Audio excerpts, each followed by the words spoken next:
Hi, thanks for joining me today. Does your stepchild remain miserable and grumpy and unresponsive despite how hard you try, or despite the good things that happen?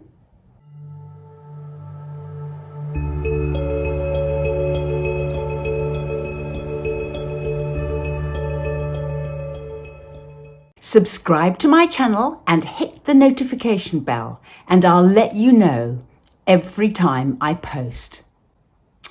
There is one thing that step-parents would do well to know about step-children and the process they've been through.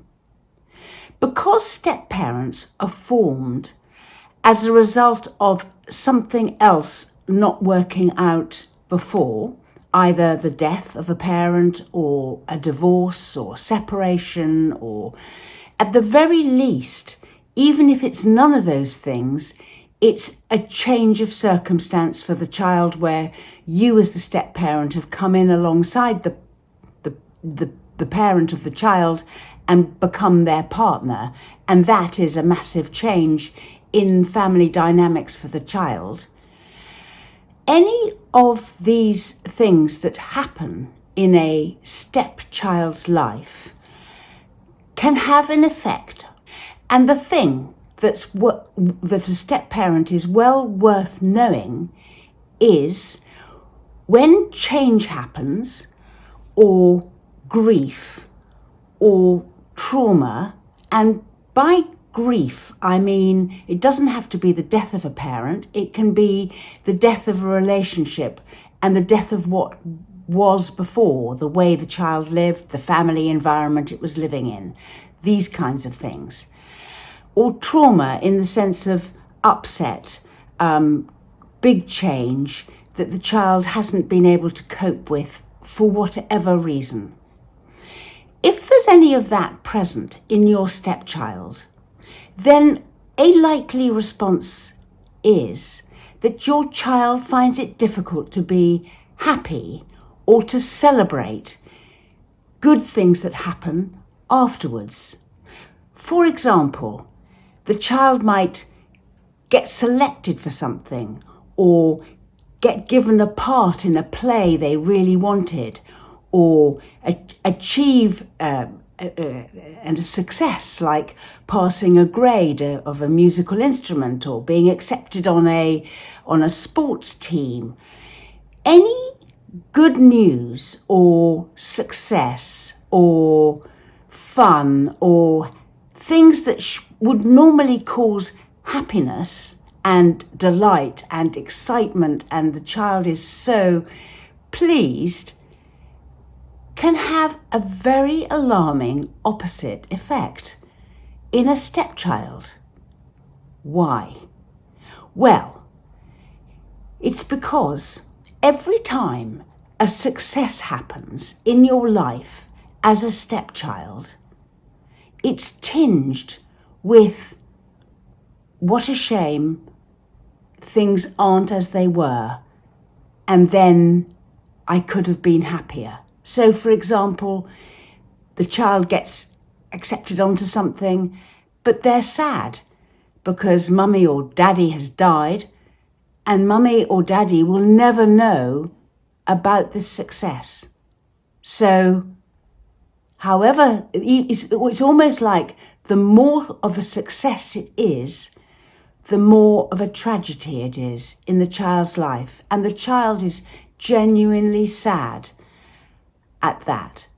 But also, even if it's not the death of a parent, even if it's a change in family circumstances where mum and dad aren't together anymore, or the family is no longer as it was for whatever reason, or things have moved on and you've become a partner since and the child has changed position in some way, anything like that, success is tinged with sadness about the loss of what was before.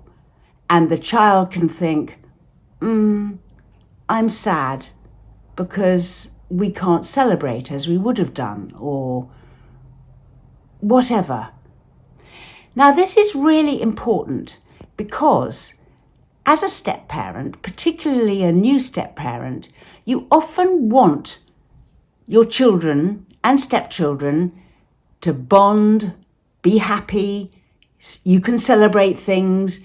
You often go to great lengths to plan days so that they're successful, or days out so everybody enjoys themselves.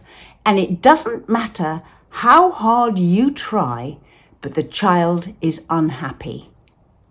They can be morose, untalkative, not engage, and despite however much you cajole them, they may pretend to be happy, but you know they're not. And the thing about this is that there's nothing much you can do about this, except for to acknowledge that whatever good happens, even a good day out where the child has fun, they're sad. They're sad that the circumstances have changed and they can't be happy as they would have been had things stayed the same as they were before. And so you get very despondent at trying to plan happiness, and the child resists it. And the thing is with this is that there's not a lot you can do. You can't make a child happy. You can't plan an enjoyable day and do anything about it if the child is going to be belligerently unhappy all day. But what you can do is you can just acknowledge that this is a difficult time for the child and they're not prepared to move on until they've processed this.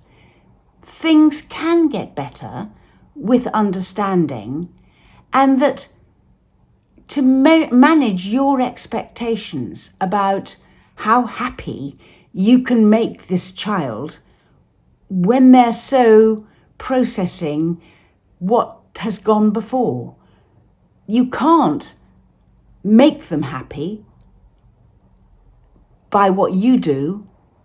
The best you can do is have an enjoyable day, but don't give the child a hard time for not being full of fun and laughs and thinking it's great when they can't. It's more just having a good day, but acknowledging where the child is on this. And if the child feels understood, then they will process it better and quicker. If you become disappointed and say, well, I did my best and all you can do is mope around with a miserable face all day, the child feels misunderstood and they can't be happy until things are better for them. And then they just feel even worse and more disappointed that they've disappointed you on top of everything. So it's about just sort of sitting with the child where they are now until their grief process, the trauma, their unhappiness can move on to better places. And then you can begin to enjoy times together, and the child may feel happier about life and general achievements and what the good things in life more naturally.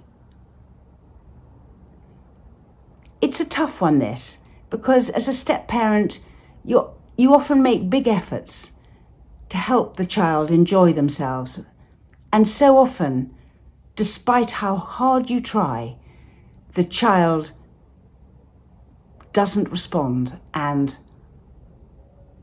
gives a very negative reaction.